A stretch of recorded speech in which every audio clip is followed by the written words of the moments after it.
So what's the best gaming TV for PlayStation 5? I know a lot of you guys are in the market for a TV. I mean, come on, tax season hit, got those nice checks, and now we want to spend that money.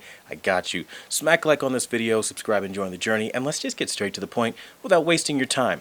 So the best gaming TV, particularly in the budget end for PS5, is going to be something like the Samsung CU line or TU line. Every year it's the Crystal UHD 7000 and 8000 series for those who want the absolute largest screen size at the most affordable price. Now don't mishear this. This just basically means you have the best that you can get for the money.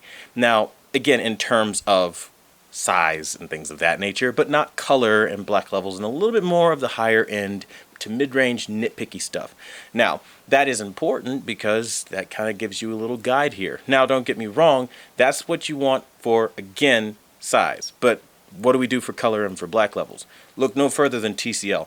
TCL is going to be the best option because they just nailed motion, 144 hertz, things like that.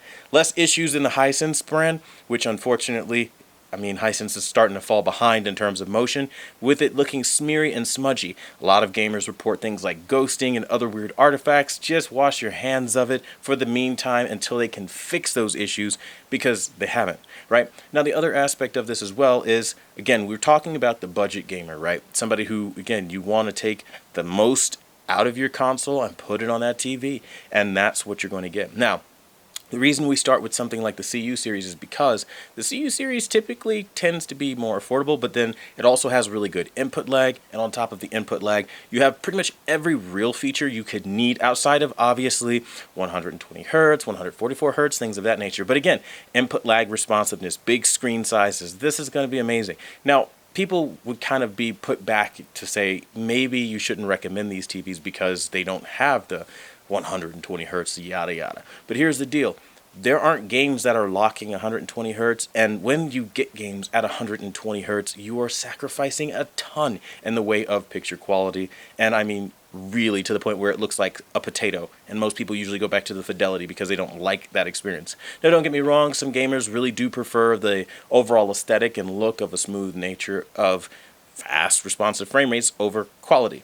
And that's something that, again, every gamer has to choose for themselves. But at least you have the option between the Samsung Crystal UHD line and the Hisense line of televisions. Now, one could argue that we should start recommending something like the Samsung Q60 line because it's quantum dot. It's almost every bit as affordable as that other one. So why don't we do that? Well, simply put, if you're going to spend upwards of $400 or $500, you're better off just running over to TCL, Hisense. Those type of TVs will do a little better. And I'd actually wager you'd be better saving up an extra $200 instead of shorting yourself and then going for those mini LED options from TCL. Very, very particularly because you're going to get way more for the money.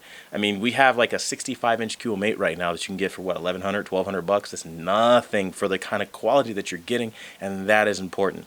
Now, the other thing to note is once you start stepping up to these mid-range to high-end options, obviously you get more of the bells and whistles. Frankly, though, you don't ever really need to step up to the high-end because the high-end is so kind of behind the times that, again, you run into other issues that you don't know about. Like, for example, on Sony, the A95L, the most flagship, you have motion problems that I've documented and showcased on this channel a numerous of times. Samsung, at the highest end with their mini updates on the Samsung S95B, ruining your product after the fact. I mean, the list goes on and on. LG with the WOLEDs, fantastic, but they're a little bit dated, and the fact that they don't have any quantum dots, so you're kind of overpaying for something that's already outdated and kind of like yesterday's news. So there are all these little problems that you have to kind of pick out to avoid when you're buying this. So I say honestly, just go to the mid-range, right?